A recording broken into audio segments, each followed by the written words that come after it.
Welcome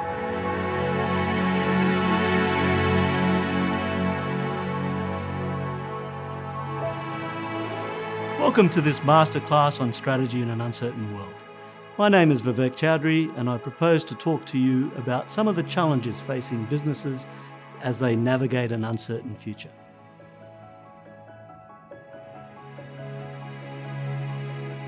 One of the observations that has been made for some time now, and first popularised by Charles Handy, a management theorist out of the UK, is that strategy cycles are getting shorter and shorter. If you have time along the horizontal axis and success along the vertical axis, Handy would say that the S-curve of products, of companies, is such that those periods of success are getting shorter. One of the challenges for organisations is in trying to think through how to ensure that they are on the right S-curve of success. While it used to be the case that firms could set their competitive advantage on the basis of owning manufacturing and resource processing capabilities for 10, 15, 20 years at a time, those periods are getting shorter and shorter. And they're getting shorter for a variety of reasons. A challenge for organisations is how we navigate that shortening timeframe of success. How are we going to think about reinventing our organisations? How are we going to think about constructing strategy, as it were, to enable firms to create and capture value across time? That's a fundamental objective of any senior management team of any organisation in any industry in any part of the world. What I'm going to challenge you with through this masterclass is the observation that what worked for strategy in the past is unlikely to work for us in the future, because we're facing a far more risky, uncertain world than we did in the past. So what is changing in terms of strategy in this world around us? Well, the first point to note is that S-curve analogy that Charles Handy raised has manifested because of changes in lots of different domains. There's been changes with regards to regulation. There's been changes with regards to technology. There are changes in terms of industry boundaries. Companies in the past that were not competing with each other are very much competing in different realms. A company like Apple doesn't just produce phones anymore. They produce video content. They're traversing very, very different landscapes. So there's a lot of rhetoric around risk and innovation and drastic innovation and disruption and how firms ought to be able to navigate those futures in a world in which there is this change taking place. But a starting point for strategists and for senior managers is to understand that dimensionality of change. Yes, the timeframes are getting shorter. Yes, we're having to deal in rapidly changing environments, but we have to first unpack those before we start to think about how to reconstruct our strategy portfolios. And I'm going to come to reconstructing those portfolios in a moment. The first observation I would make is that it used to be the case that firms would create and sustain competitive advantage off the back of manufacturing and resource processing capabilities. That is, we were able to own and control stuff, machines that made things for us. And if we got those things right, we would create value for long periods of time. And we would be able to earn what economists call rent or profits or shareholder value. The problem in today's world is that owning stuff isn't enough, because someone with deep enough pockets in some part of the world is likely going to be able to replicate what you are doing if they buy that stuff as well.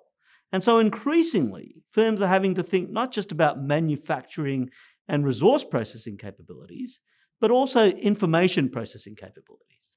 And when you're thinking about information flows, that naturally manifests into the space of human capital. So managing and leading and strategy come together in the space of people. And the people part of the story is substantively different for your generation of management and leaders relative to your predecessors. It used to be the case that, as I've already said, that we could sit on strategy for long periods of time. But if we're going to have to rapidly rethink strategy, that requires us to rethink our organizational structures, that requires us to rethink leadership, that requires us to rethink a whole range of other things.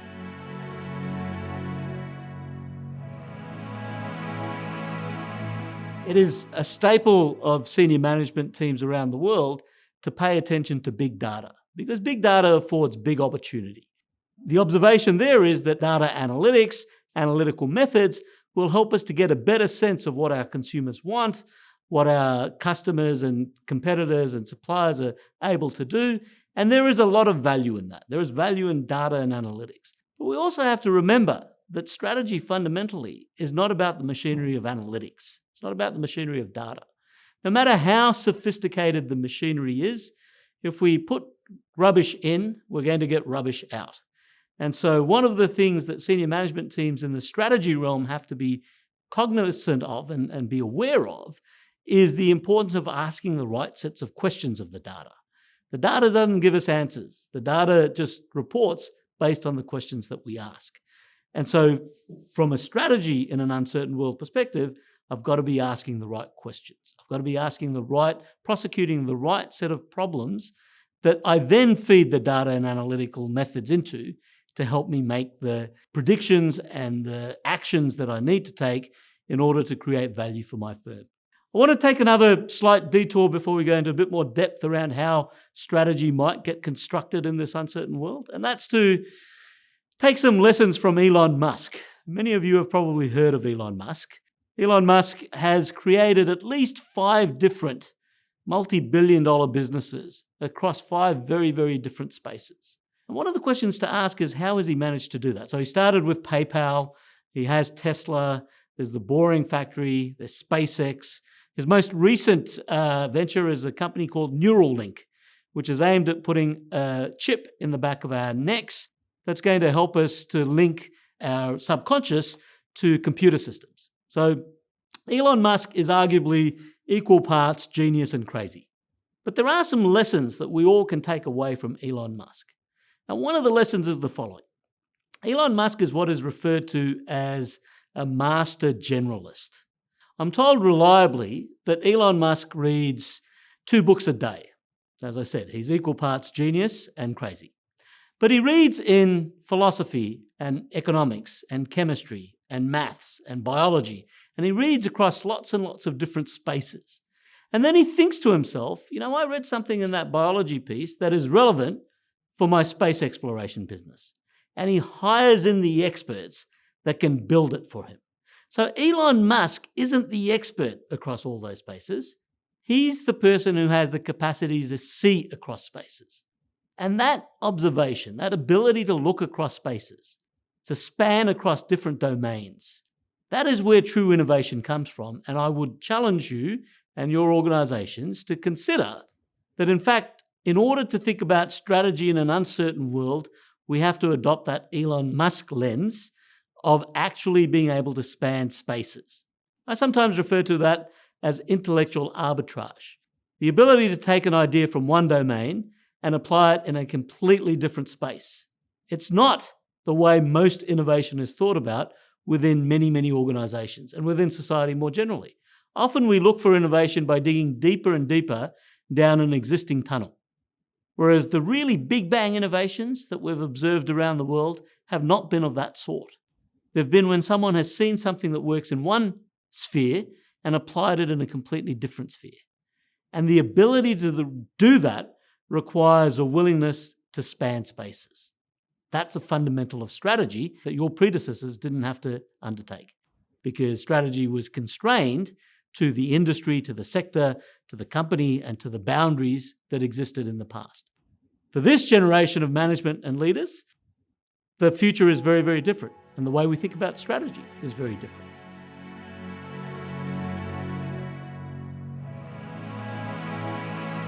It used to be the case that we would often think of the military metaphor of strategy as being about taking the hill. So the value maximizing peak in the landscape is the hill that I can see in the horizon. And then strategy is about the way that I map out the landscape, I think about where the enemy combatants are, and I try and consider how best I will be able to take that hill. How will I configure my capabilities, my resources, my people to navigate that landscape in order to take the hill? The problem with that old military metaphor of taking the hill is that it's predicated on a fixed landscape. It works when the hill in the distance is in fact the right space to go, and the landscape remains fixed. But imagine for a moment the world in which organizations operate today, where the landscape isn't fixed. The value maximizing peak is the highest point in the landscape, but the landscape shifts depending on the actions of individual firms. And in fact, what I might be able to see in terms of a hill in front of me may in fact turn into a cliff as we all madly move towards that hill. As me and my competitors all try and do the same thing, it turns out that the hill doesn't remain a hill and it becomes a cliff. And someone, maybe a startup, maybe someone who's come from another domain, decides that they're going to not head towards the observable hill. Instead, they're going to take a different action. They're going to head in a different direction. And they end up finding the value maximizing peak. So what that raises for us is another term, a more recent term introduced by the American military, an acronym called VUCA. VUCA stands for volatile, uncertain, complex, and ambiguous. It used to be the case that strategy was being formulated in a world that was relatively fixed and stable. Yes, there were competitors. Yes, there were regulatory boundaries. Yes, there were customer preferences, but they weren't all changing rapidly in a way that the VUCA world throws up. So let me just explain that VUCA idea for a moment. So volatility, uncertainty, complexity, and ambiguity are in fact different things. Volatility is about measuring the movement, risk, and uncertainty in the world, and we have analytical methods that help us to deal with that. There's seasonal volatility. We know how to deal with those types of things. Uncertainty is of the sort where there may be possible future states of the world. It could rain tomorrow, it may not rain tomorrow. We have, again, computational methods that help us to deal with the probability of future states of the world. If we can articulate those states, we can deal with uncertainty of the sort that the American military introduced in this idea of VUCA. Complexity is where you have complex systems. So think about airline routes. Yeah, they're complicated, complex systems that depend on lots of moving parts. So what are my competitors doing? What do the landing slots look like? How many customers are going to come onto different airlines at different times? And I change my route structure based on these complex connected bits. Again, we have computational methods that help us to deal with that. The space that we're not very comfortable with, either individually or organizationally, is the last of those four terms in VUCA, which is ambiguity. And ambiguity is when I don't know what the future holds. It's not that there are possible different states of the world that I can put probability distributions around. It's that I can't actually see the future. There's a fog of uncertainty. So I come back to my metaphor about the landscape and recognize that if there's this fog of uncertainty, I can't actually see the hill in front of me. Add on top of that the reality that as we all try and do the same things, the landscape shifts. Well, that requires us to think about strategy very, very differently. That requires us to think about industry progressions very, very differently. And that requires us to think about leadership very, very differently.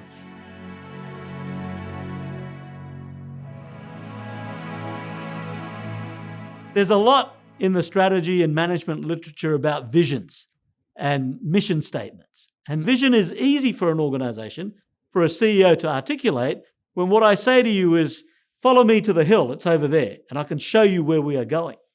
Vision is much harder when I can't show you where we're going because we're engulfed in this fog of uncertainty. And so in that fog of uncertainty, I have to be willing to broaden my horizons.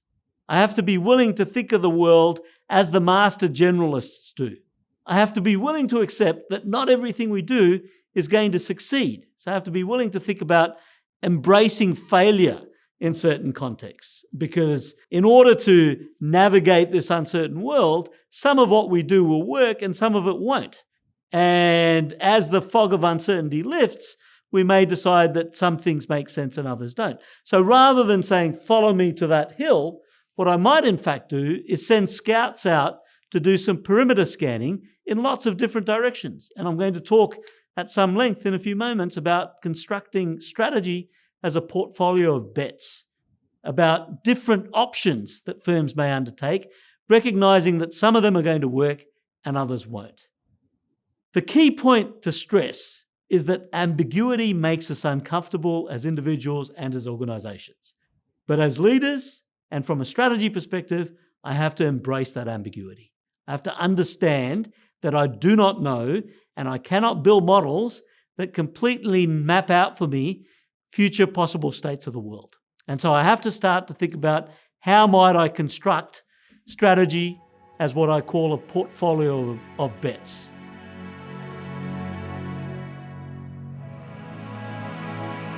Why strategy is a portfolio of bets? Well, as I just said, if we can no longer point to the observable peak, then it may be incumbent upon firms to think about trialing a range of different options. And that's what I'm calling a portfolio. The challenge in practice is going to be, how do I construct that portfolio? How much of what I do is going to be short longs and how much of it is going to be long shorts? What do I mean by that? Short longs is about putting some money behind activities, behind ventures, behind strategies, behind opportunities that might pay off in the future, but may not. They're a long way away, but we're putting a short amount of money behind that. The long shorts are the more observable actions. That's putting lots of money behind the observable peaks, the things that we can see, where the value maximizing opportunities seem to be obvious to us, given how much fog there is around. I can see some peaks, so I'll put more money around some of those things that are observable, less money around those things that aren't. But the key point is that I have to be willing to invest in some of those things that are further out. And I have to recognize that investing in those is necessarily going to entail some degree of failure. And so that's the scouting, that's the perimeter scanning. That's the willingness to construct this portfolio in a fundamentally different way.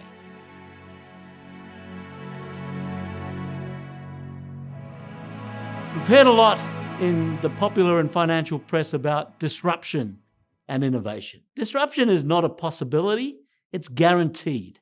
For every organization, there is inevitably going to be some form of disruption because of change and the dimensionality of change around us. So we've talked about the need so far to rethink strategy. That is fundamentally true. But it is not enough to rethink strategy. We also need to rethink our organizational architectures. So as leaders of organizations, as management professionals, as people who aspire to running companies, it's not enough to just think about strategy. You have to think about what organizational forms you have. I've used this term organizational architecture for a specific reason. If you were to ask a group of economists or finance folk, how do we get firm level performance? How do we ensure that our firms do well? They will almost to a person say, it's all about incentives and contracts. We have to make sure that we have the right incentives and contracts for our workers, for our staff, for our management, because if we don't, the firm won't do well. If you ask a group of management theorists, how do we get firm level performance? They will tell you that it's about structure. You have to make sure that you have decision and control rights in the right spaces. That is, that you have the right people with the right authorities that can make the right decisions at the right point in time. And so structure matters. If you don't get the structure right, your firm won't do well.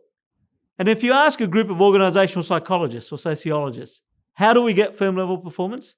They will tell you that it is about culture. If you can't get people to work together in teams, to share information, to have the right culture, then you're not going to get firm level performance. And the reality is that each of those three things is correct but incomplete. We need incentives and contracts, we need structure, and we need culture, but we need the three of them to interact with each other. And we need them to interact like the foundations of a building, hence the term organizational architectures. Organizational architectures need to fit together. In my experience, for most firms, we haven't thought seriously enough about what our organizational architecture needs to be in order to create value in the world as it is today, let alone thinking about organizational architecture for value in the world as it may be tomorrow. So you will often hear firms say, look, we're going to rethink our culture, but we're keeping our incentives and contracts and structure fixed. That is never going to work. You can't change one part of this and keep the other two main planks the same and expect the organizational architecture to work.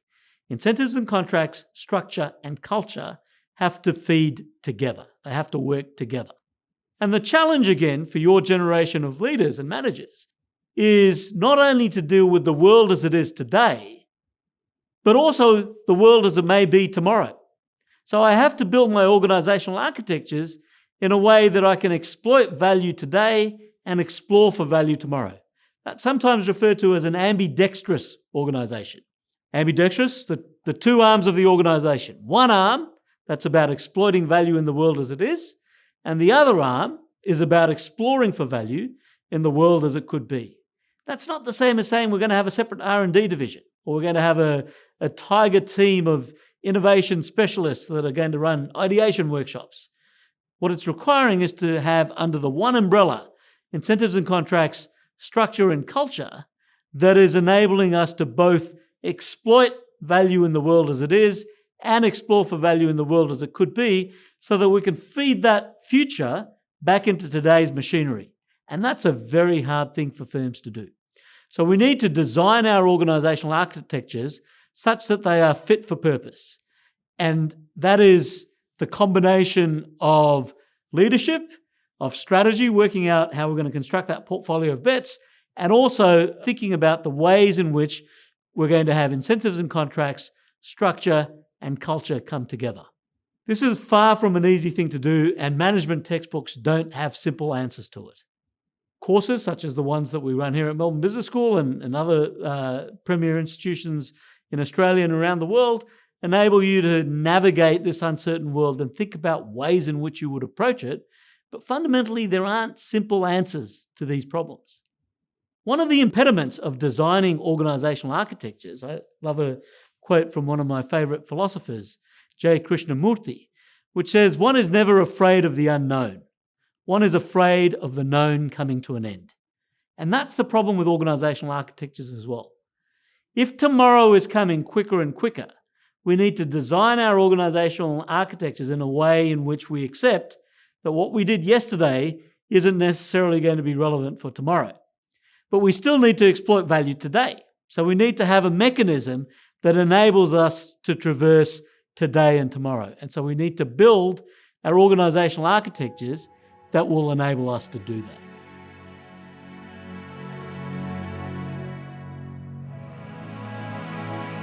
Many of you would have heard the term fail fast, which we've learned from Silicon Valley. And fail fast, by the way, is a great mantra that has enabled a lot of very, very successful Silicon Valley tech startups and large firms to navigate a risky, uncertain world in that fog of uncertainty.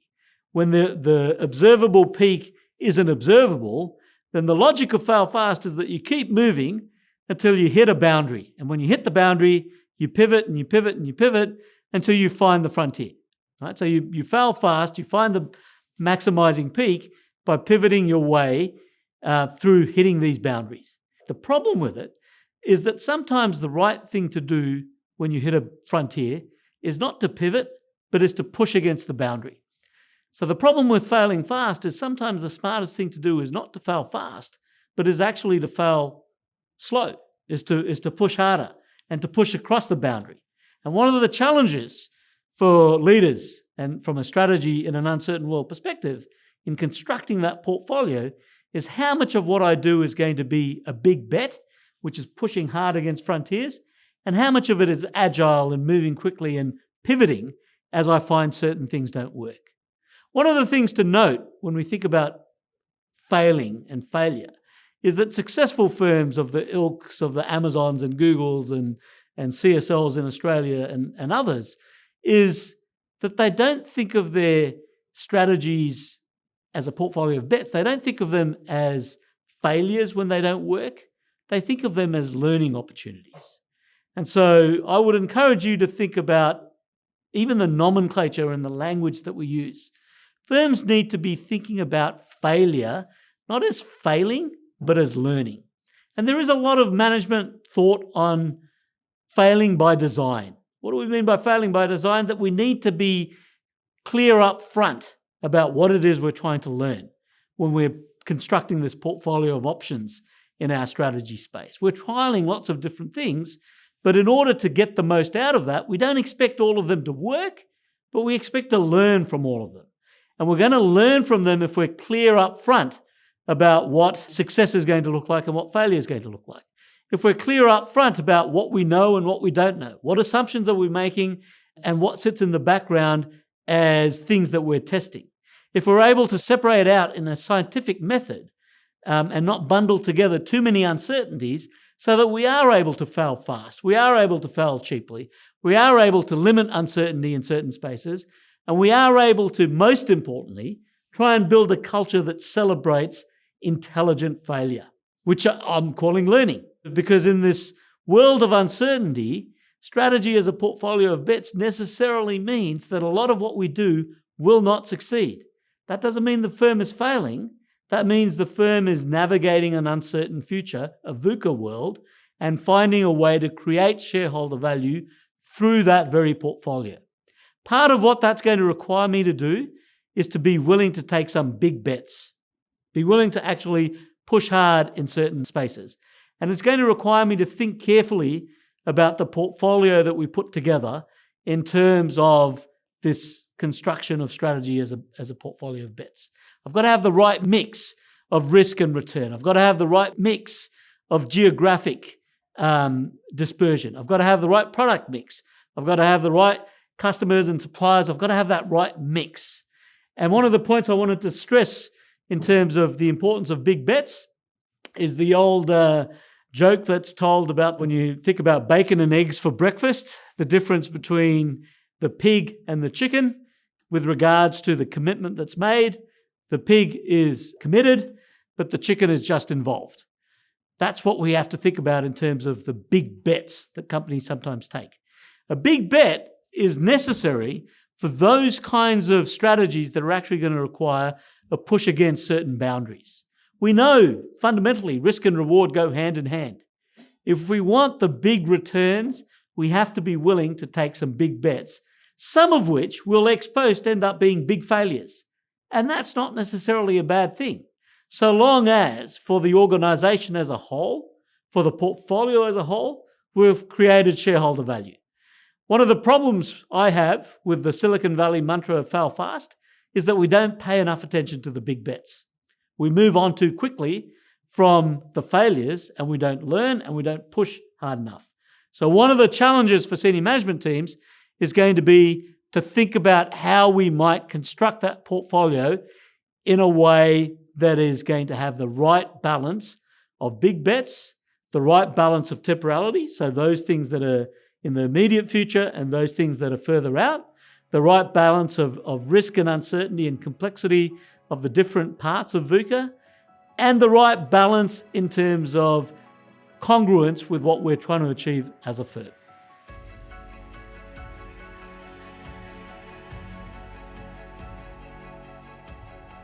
I started this session by talking about strategy in an uncertain world.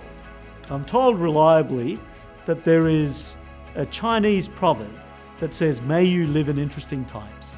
Your generation of management and leaders and people that are going to be running organizations around the world are indeed living in interesting times, because the rate and dimensionality of change that you face is fundamentally different to your predecessors. Every generation talks about change, but what you have to address is fundamentally different. And that affords you with both risk and opportunity, and I wish you all the best as you try and navigate this uncertain world. Thank you.